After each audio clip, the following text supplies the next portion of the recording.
Hey, what's up YouTube? This is Jake over here at MTB Trail Hunt. I'm going to be doing a review on this Framed Alaskan Carbon. I just picked it up, came last Friday, and I got a chance to get on it one time, cleaned it all back up again, did a few tweaks that I thought that I would like a little bit better, and yeah, I'm going to take you through it.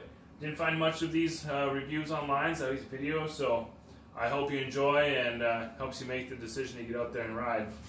Alright, so first of all, Alaskan Carbon, full frame carbon bike, pretty sweet. It's got pretty wide down tubes and such, pretty sweet lines. I'm digging it. It's pretty freaking awesome. Comes, just work right through the line here. Comes with the race face turbine crank, does not come with pedals, but I did go with the race face Chester pedals. Cheap, easy option. I don't know why you'd buy anything else. They're great. Comes with the SRAM NX 1x12 system, which is pretty sweet. The reason I got the NX rather than the XT is because I already run XO on my other bike, and I'll probably just change over some parts for the winter time, just so I can still run XO. But so far, I'm not even sure if I'm going to do that because my ride last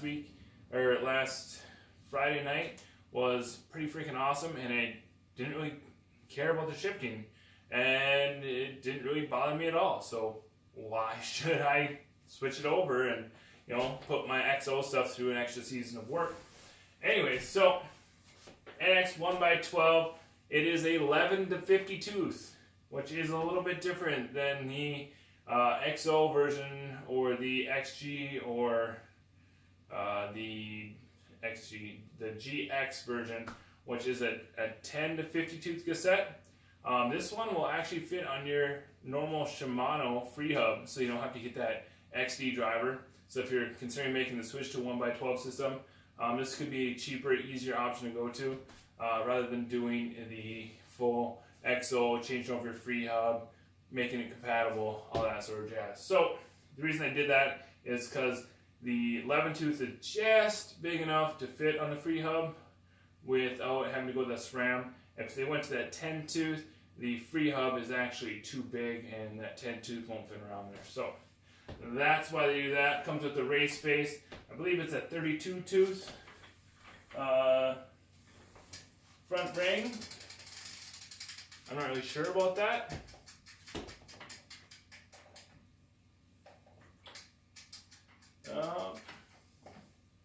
I suppose I can count them, but I'm not going to. It looks like the size of a 32 tooth though. My 30 tooth looks a little bit smaller than that. Alright, I have mine spec'd out with the Manitou front fork. This is a 5-pound fork. Probably, it's good. I mean, I like it. It's just not my favorite. The thing about it is I have it pumped up to the maximum amount. I did take it off one drop. It's about a 6-foot drop.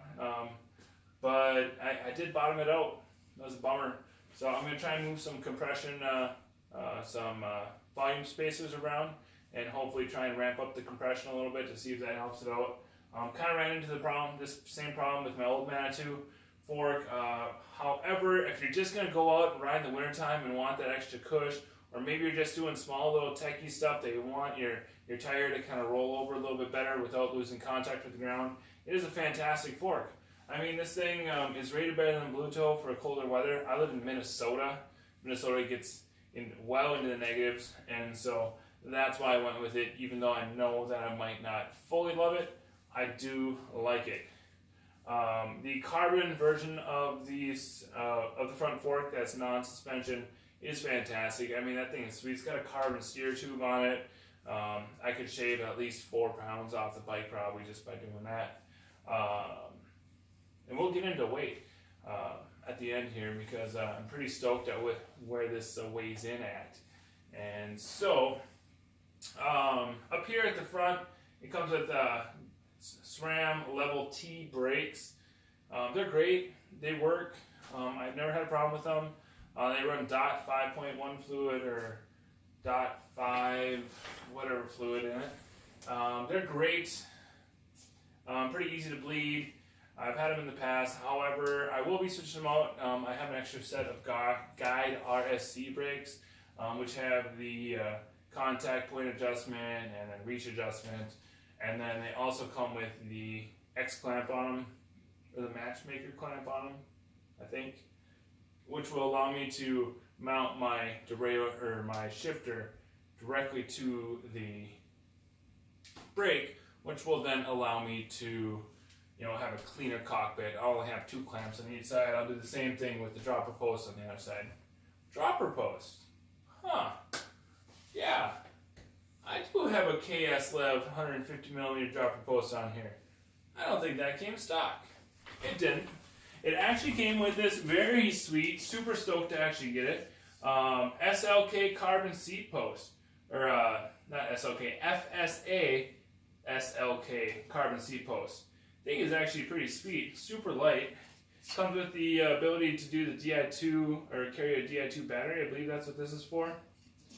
And yeah, it's pretty pumped to get that. Probably gonna maybe stick it on the bike in the wintertime or in the summertime, or I don't know. I'll keep it around. It's always good to have spare parts lying around, especially for when a dropper post ever fails. You gotta get it serviced. You don't want to ride your bike, so might as well put a fixie on there. So that's that. And it also came with these framed aluminum lightweight alloy bars. They're okay. They're a little narrow for me. I mean, this is what I normally use, about 800mm versus I think this is like 710. So I swapped it out for a set of Race Face 6C carbon bars. Not very much rise to them. 800 and some odd millimeters wide. Pretty awesome. Although I did keep the grips. I had Ergon grips on my other bike that these came off of, and I did like these Race Face grips on there, so kept those on. But with riding in the wintertime, this alloy really contacts the cold and drives it right through your fingers. It gets a little cooler. So I'm hoping with carbon bars it'll help keep my hands a little bit warmer. I don't normally have a problem with that. I actually just wear a pair of regular mountain biking gloves in the wintertime.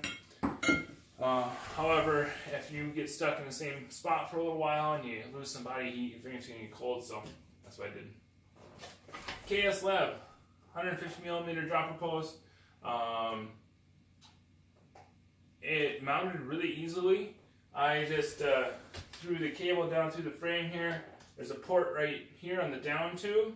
Cable comes out. There's a port right here on the seat tube, and shot that right up there. It was a pretty easy run. I did it about, I don't know, 20 minutes. I mean, a little bit of effort. Now, I'm not sure if you're supposed to do this or if it's recommended, but underneath the bottom bracket here, there is a access port for running your rear lines, because both the brake and the rear derailleur are run internally through the frame the entire way until they exit near the rear end. And there is a hole that goes up into the steer tube, or into the seat tube, that I could run it down through there and up through that hole and straight to here. However, with the bottom bracket being a threaded in bottom bracket, it's got threads on each side but nothing in the middle, so there's no housing or casing for the spindle to go through, so it just spins freely in there. Now I'm worried that if I put it up through there, that spinning would eventually wear away all that plastic and then get into the cable and put a bunch of plastic in there and extra junk, and I just didn't really feel like I wanted to deal with that. Also, I ran out of cable, because I'll tell you the other thing I did. When I got the bike, the shifter cable was ran through this side of the bike. I'm not a fan of that, and I'm not sure why they do it, because it rubs a lot on the frame. Every time you turn, it rubs into the frame. Every time you're moving, it was rubbing. And so I got rid of that cable, that housing right here, and I reran housing for this around the other side into the port. There's two identical ports on the other side, just like this, down through and out and to the rear derailleur, which I feel is a much cleaner front end here now. The shifter and the brake run along the same line. It was very easily done to just zip tie them together then. I don't get any cable slap or anything from that. And then the rear derailleur took the plate, the only dropper post cable ran right through that one. So it was a pretty easy fix. And then they ran the front brake behind here. So I don't know, that's the way Manitou suggests to do it. And so far it's been pretty good. Although it kind of floats there, and if I tie it up, it'll rub on something. So I haven't figured out what I'm going to do with that yet to keep it clean. But so far, I'm loving the way my front end looks. I'm not sure why they set it up like that though. Maybe it's a standard.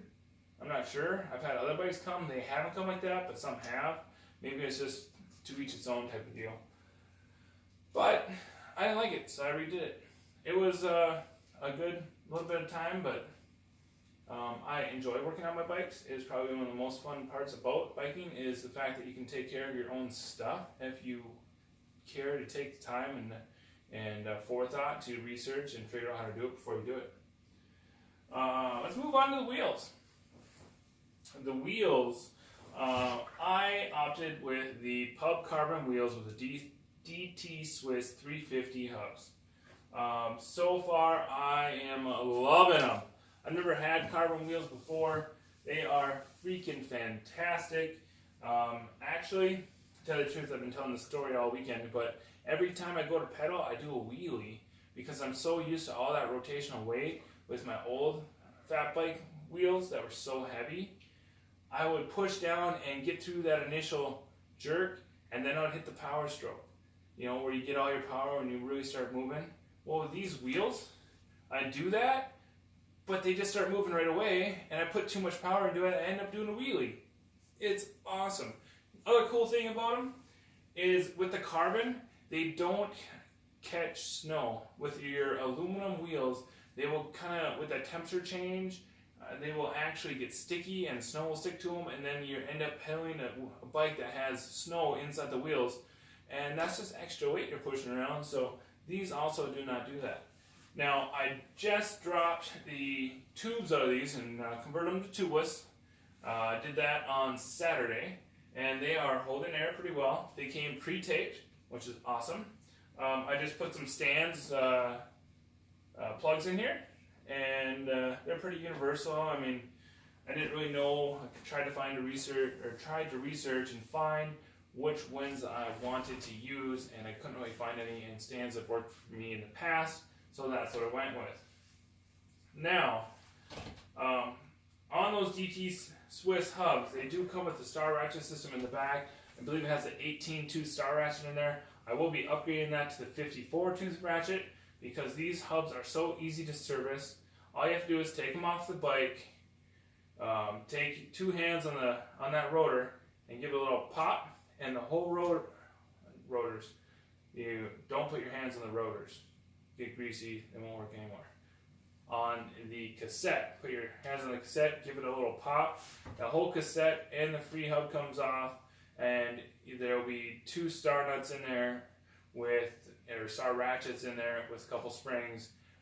You just pop those out, put the new ones in, and you're good to go. Also, with those, you're going to want to service them all the time. If you do get the 54 tooth, with 18 tooth, they're almost bomb proof. You can just, use them. I would recommend cleaning them like once a year. But with the 54 tooth, the teeth are smaller, so you're going to want to service them because dirt and crud will get in there.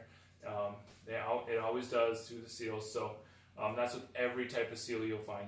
If you open them up after riding long enough, you will find dirt inside.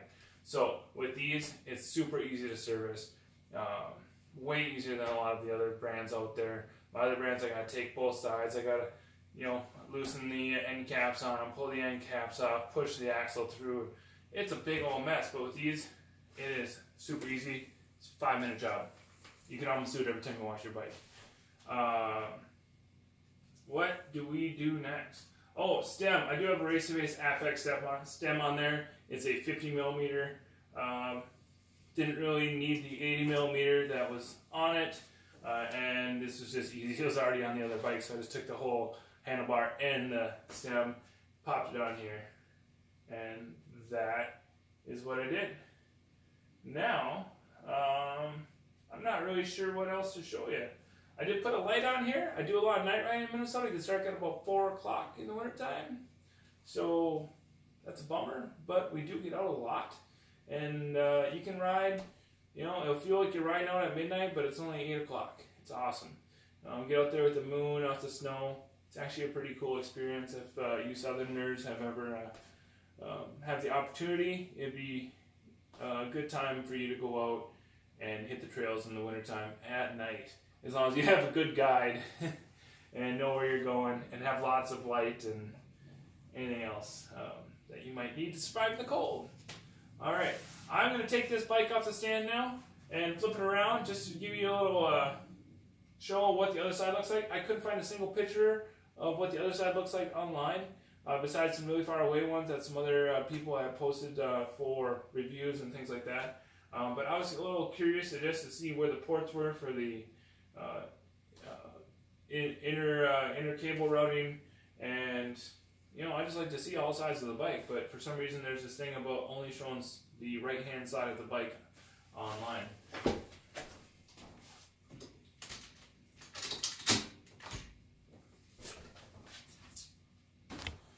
Alright, so here's the other side of the bike.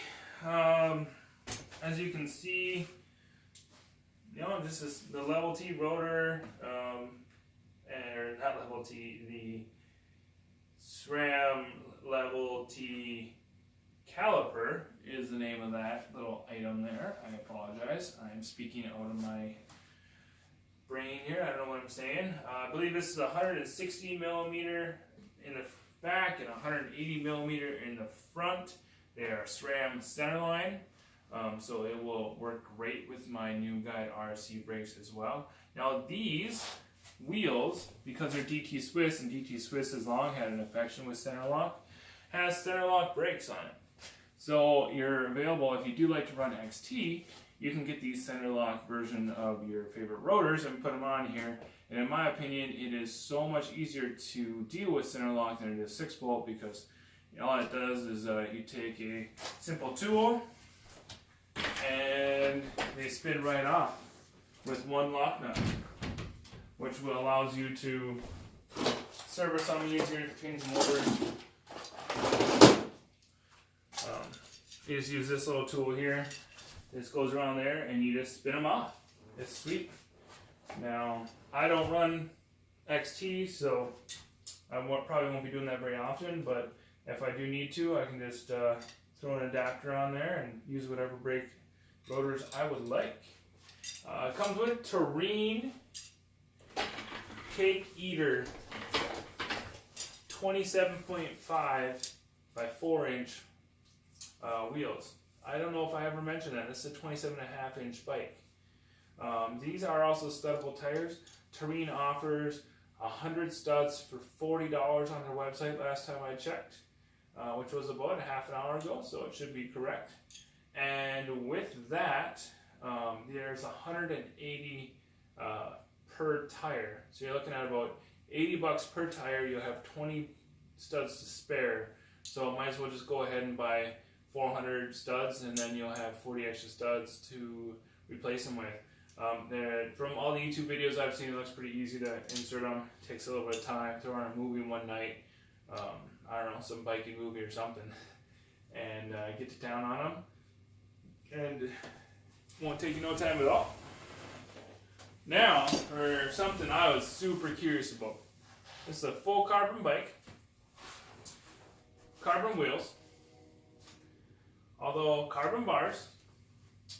Carbon spacers. Yeah, I had to put those on there just because I had them. And I have a dropper post and a front fork on here. Those are the biggest things that deal with weight. I do have these race-based turbine cranks on here. They're not super heavy, so I'm not really counting that as one of the biggest factors here.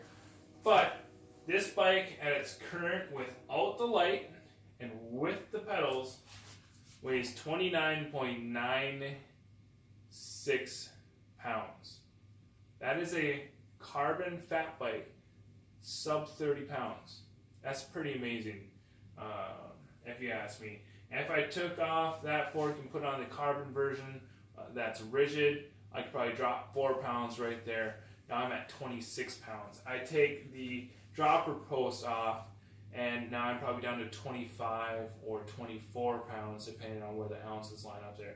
So you could potentially have a 24-pound fat bike to push around. I mean, you would fly on that bike.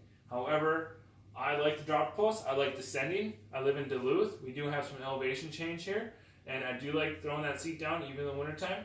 And I do like having a front suspension just to suck up those bigger hits. And you know, we have a lot of rock rolls to flat drops and things like that. So it's pretty nice to have just a little bit of cushion. So I think that's everything I can think of as of right now. But if you have any questions, throw them in the comments section below, and I will definitely try and answer them when I see them. All right, YouTube, you have a good one now. See you out there.